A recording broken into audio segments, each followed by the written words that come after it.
नमस्ते। थर्ड आई में आपका स्वागत है। तो आज बीजेपी की तरफ से काफी ढोल बाजे बज रहे हैं और धनखड़ जी के दर्द को या धनखड़ जी के घाव को भुलाने के लिए एक नया जुमला लेके आ गए। Modi ji, PM Modi overtakes Indira Gandhi. तो पहले जब आया तो मुझे समझ में नहीं आया कि क्या ओवरटेक।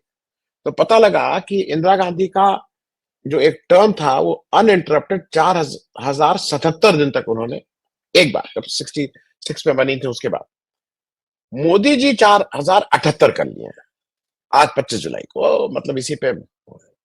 फिर मैंने कहा, और फिर उसमें एक लंबी लिस्ट है कि मोदी जी ने क्या क्या किया। और वो एक, मतलब जबरदस्ती के बने हुए गढ़े हुए चीजें हैं। First and only prime minister born after India independence. तो इसमें मोदी जी का क्या योगदान है मुझे समझ नहीं आया। ये तो उनके माँ बाप को इसका पुरस्कार देना चाहिए, क्योंकि अ, अगर वो स्वतंत्रता के बाद हुए तो इसमें मोदी जी ने क्या योगदान दिया। Longest serving non Congress prime minister, longest serving PM from a non Hindi speaking state. ये थोड़ा झूठ बोलने वाली बात है। आ, वो तो गंगा पुत्र हैं।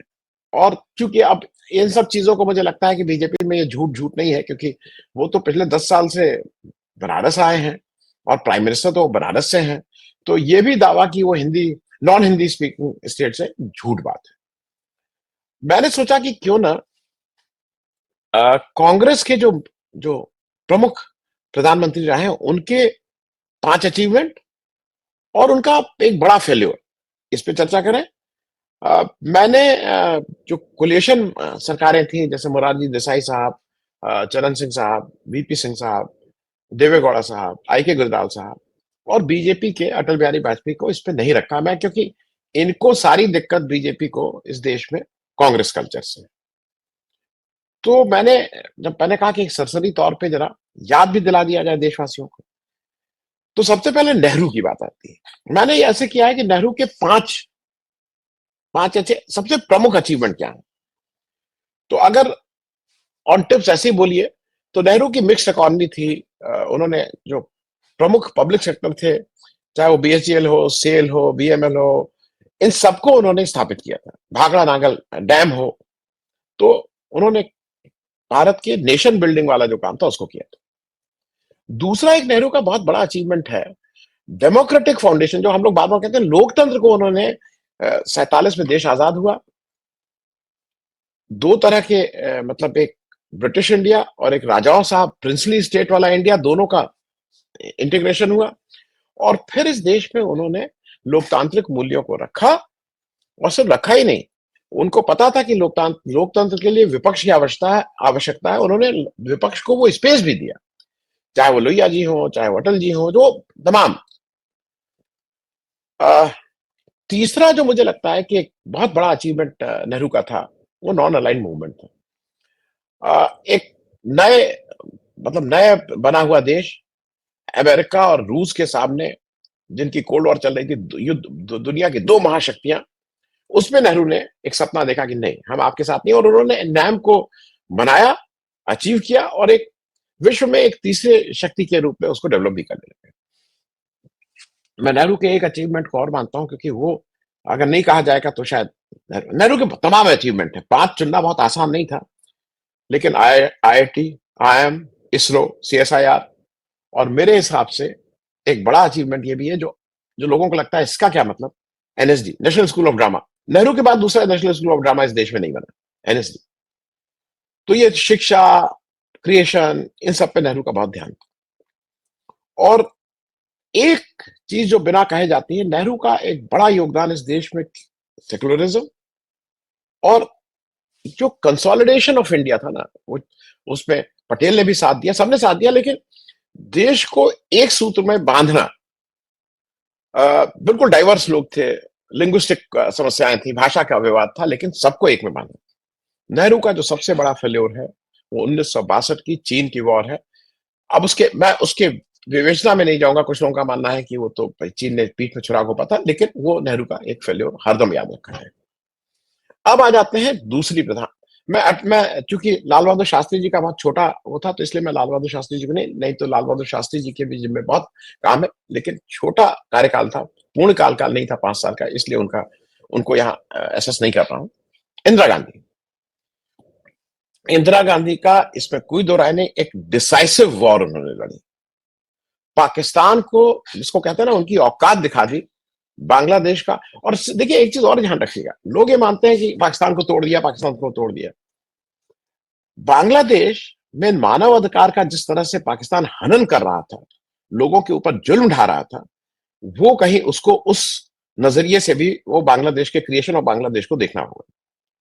इंदिरा गांधी का एक बहुत बड़ा अचीवमेंट है ग्रीन रेवोल्यूशन। हम आत्म खाने में हम आत्मनिर्भर हुए। हमारे पास पूरे टाइम खाने के लिए नहीं था, शास्त्री जी ने वही कॉल दी थी, और उसके बाद कोई अच्छी स्थिति नहीं थी, लेकिन ग्रीन रेवोल्यूशन लेके आया और इंदिरा गांधी ने जो कहते हैं ना, अपनी जिद के आगे उस भारत को खाने के मामले में आत्मनिर्भर बनाया। एक बात पूरा किए बिना पूरी नहीं होगी बात, वो है बैंक नेशनलाइजेशन, बैंकों का राष्ट्रीयकरण, 14 बैंक का प्रीवी पर्स खत्म होना, ये है।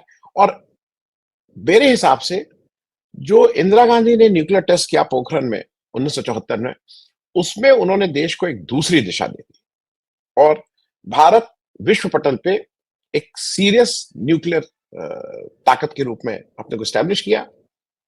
और एक चीज और कहेंगे, भारत का वो दौर मेरे ख्याल में नेहरू के समय भी था, इसमें कोई दो राय नहीं है, लेकिन इंदिरा गांधी ने भी एक बहुत ताकतवर नेशन के रूप में फॉरेन पॉलिसी, हमारे विदेश वो जो नीति थी, उसको स्टैब्लिश किया।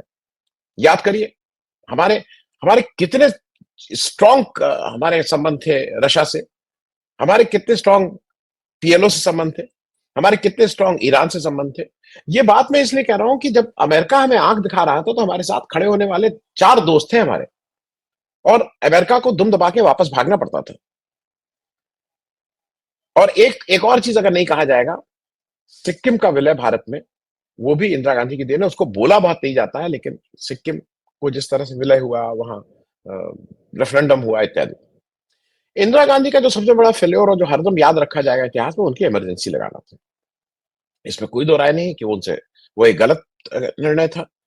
और अब उसके उस पे जाए, वो किसकी वजह से लगा, क्या लगा, कुछ लोगों का कहना है कि इमरजेंसी में तो भाई नसबंदी से लोग ज्यादा परेशान हो गए थे, लेकिन वो एक गलत निर्णय था जिसको डिफेंड नहीं किया जा सकता। अब आइए राजीव गांधी के ऊपर।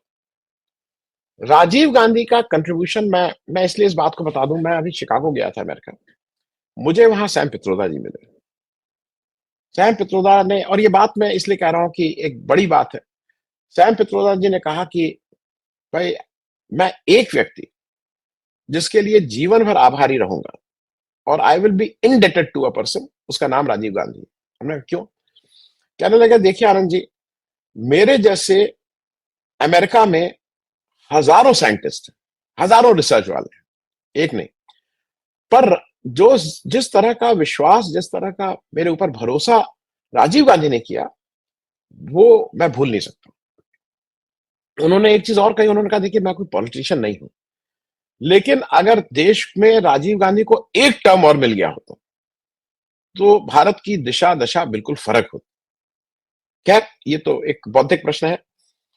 सी DOT, information technology telecommunication revolution, ये जबरदस्त, याद है ना पीसीओ, उससे पहले हम लोग कैसे फोन के लिए वो होते थे, कितने महंगे फोन थे। जबरदस्त पंचायती राज, इस देश में गांव के आखिरी आदमी को उसके मत की ताकत देने वाला व्यक्ति जिसने सपना देखा, उसका नाम राजीव गांधी था। एक चीज बहुत राजीव गांधी के बारे में अगर आप कहिए, तो जनरली उसको नहीं लोग बोलते हैं, राजीव गांधी ने नॉर्थ ईस्ट के लिए बहुत काम किया। असम अकॉर्ड हुआ 1985 में, मिजोरम पीस अकॉर्ड हुआ 1986 में, त्रिपुरा अकॉर्ड हुआ 1988 में। ये ऐसे राज्य थे हमारे नॉर्थ ईस्ट के जो लगातार समस्याएं थी। Rajiv Gandhi at the foresight वहां गए, और उनके साथ बैठ के उन्होंने Assam accord, Mizoram peace accord और त्रिपुरा अकॉर्ड किया। एक चीज और याद दिलाना है, सार्क की स्थापना 1985 में जब हुई, तो उसमें राजीव गांधी की एक अहम भूमिका थी। सार्क आज हम लोग ने अपनी अब उस पे किसी और दिन बात करेंगे, अपनी छोटी मानसिकता कह लीजिए, या अपने को दूरदृष्टि नहीं, हमने सार्क को एक तरह से खत्म कर दिया। लेकिन सार्क की वो सार्क में, जिससे ये 8 देश जो एशिया के हैं, इनकी अपनी ताकत बने, वो सपना राजीव गांधी का बड़ा सपना था। और मैं एक चीज और कहूंगा जिसको राजीव गांधी ने वुमेन रिजर्वेशन बिल 33% का आरक्षण जो पंचायत राज में आया, वो बेसिस बना आज की तारीख में जो बात हो रही है कि यहाँ पे 33% लाइए, यहाँ पे 33% लाइए, वो मुख्य रूप से वो उसका है। राजीव गांधी का जो फेल्योर मुझे लगता है, मैं अपनी दृष्टि से कहूं, लोग बहुत बोफोर्स बोफोर्स करेंगे, मेरे हिसाब से बोफोर्स नहीं था। मैं जिस तरह से देखता हूं, राजीव गांधी का जो सबसे बड़ा फेल्योर था, वो शाहबानो केस में जब उन्होंने चेंज किया उस जो सुप्रीम कोर्ट की वर्डिक्ट थी, और राम जन्मभूमि का जो ताला खुलवाया, मेरे हिसाब से ये उनकी सबसे बड़ी गलती थी। अब आ जाइए नरसिम्हा राव साहब के पास। नरसिम्हा राव, इसमें कोई दो राय नहीं है कि भारत जो इकोनॉमी का लिबरलाइजेशन हुआ, उदारीकरण हुआ हमारे आर्थिक उसका 1991 में, उसके कर्ता बहुत से लोग मनमोहन सिंह को मानते हैं, लेकिन प्रधानमंत्री याद रखिएगा नरसिम्हा राव साहब थे, और नरसिम्हा राव साहब पढ़े लिखे वो थे। दूसरा एक उन्होंने बहुत जो मेरे हिसाब से उन्होंने एक पॉलिसी शुरू की थी, लुक ईस्ट, आसियान के माध्यम से साउथ ईस्ट नेशंस को एक जगह बांधो, आपस में परस्पर सहयोग हो, वो एक उनकी बड़ी दृष्टि थी। और मैं इसलिए भी, आप याद करिए वीपी सिंह की सरकार, फिर चंद्रशेखर जी की सरकार, भारत एक भयंकर आर्थिक संकट से गुजर रहा था, हमें अपना सोना गिरवी रखना पड़ रहा था, वो सब हुआ था। उस क्राइसिस से बाहर निकाल के लाने में ये क्रेडिट तो उनको मिलना ही मिलना चाहिए। पोखरण 2 की, ये और याद रखिएगा, पोखरण 2 जिसको अल्टीमेटली अटल जी के समय हुआ, लेकिन पोखरण 2 की पूरी तैयारी नरसिम्हा राव के समय हुई थी। और मेरे हिसाब से नरसिम्हा राव साहब ने और अब पॉलिटिकल थे, पहली बार कांग्रेस को कोलिएशन पॉलिटिक्स कैसे होती है वो समझा है। अच्छी थी बुरी थी वो मैं उसमें नहीं, लेकिन कोलिएशन पॉलिटिक्स, उसके बाद देश में तो कोलिएशन पॉलिटिक्स चली 2014 और 19 छोड़ के, बाकी तो कोलिएशन है, तो वो उन्होंने किया। और उनका सबसे बड़ा फेल्योर, और जिसके लिए वो हरदम वो किए जाएंगे, वो बाबरी मस्जिद का विध्वंस था 1992 में। जिस तरह से कहा जाता है कि वो सोते रह गए और बाबरी मस्जिद को गिरा दिया गया, वो मेरे ख्याल में एक दाग है जिसको वो साफ नहीं कर पाएंगे। अब आखिरी जो कांग्रेस के प्रधानमंत्री मनमोहन सिंह साहब, मेरे हिसाब से ये मेरी चॉइस पर नीचे हो सकता है।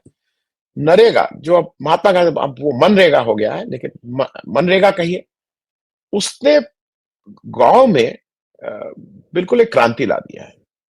गांव के लोग जिनको पूरी मजदूरी नहीं मिलती थी, आज मनरेगा की वजह से उनका एक मिनिमम जो उनकी मजदूरी है वो निश्चित हो गई, और वो एक गेम चेंजर रहा है। मनमोहन सिंह की एक बड़ा अचीवमेंट है, उनकी सरकार को उन्होंने दांव पे लगा दिया था। इंडो भारत अमेरिका की जो न्यूक्लियर डील हुई थी 2008 में, अगर याद हो तो उनकी सरकार दांव पे लग गई थी, कम्युनिस्टों ने अपना समर्थन वापस खींच लिया था। एक बड़ा हथियार उन्होंने आम जन के, जैसे 1950 में देश के आम व्यक्ति को मतदाता की ताकत मिली, उन्होंने इस देश के आम जन को आरटीआई नाम का हथियार दिया 2005 में, राइट टू इंफॉर्मेशन। उन्होंने 2009 में राइट टू एजुकेशन भी दिया, और पांचवा उन्होंने फूड सिक्योरिटी एक्ट जो 2013 में, अगर मैं गलत नहीं हूं, जिसको जो एक आम आदमी के लिए राइट टू फूड कई लोग बोलते हैं, वो फूड सिक्योरिटी एक्ट लाए, और कोई भूखा नहीं सोएगा इस देश में। ये सरकार की जिम्मेदारी रखती है। भारत की इकोनॉमिक ग्रोथ, स्टेबिलिटी, इससे उससे बेहतर समय नहीं था पूरे भारत के उसमें। अब उनका, अगर आप ये कहिए कि उनका सबसे खराब पक्ष क्या था, मेरे हिसाब से जो अन्ना आंदोलन था, जिसपे ये पेश किया गया कि ये भ्रष्टाचारियों की सरकार है, कोल स्कैम, टेलीकॉम स्कैम, जो स्पॉन्सर्ड था, अब तो क्लियर हो गया अन्ना आंदोलन कहां से स्पॉन्सर्ड था, कौन लोग चला रहे थे, आरएसएस उसमें कितना इन्वॉल्व था। और उसमें एक खिलाड़ी के रूप में जो भारत के कंट्रोलर एंड ऑडिटर जनरल थे कैग राय साहब, उन्होंने सारे झूठे फिक्टिशंस वो दिए थे, लेकिन उसको पॉलिटिकली मनमोहन सिंह उसको हैंडल नहीं कर पाए, ये तो याद रखें। अब आ जाइए हमारे मोदी जी की।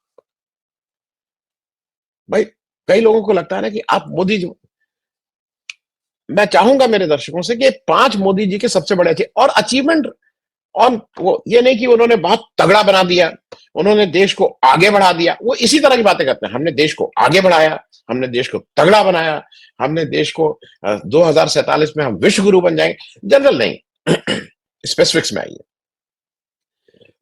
मोदी जी के कार्यकाल में जिसकी वो बहुत वो करते हैं, गोधरा हुआ था। और गोधरा के आफ्टर इफेक्ट्स दुनिया में कहीं पे भी गोधरा की जब बात होती है तो आपको अपना सर शर्म से झुकाना पड़ता है।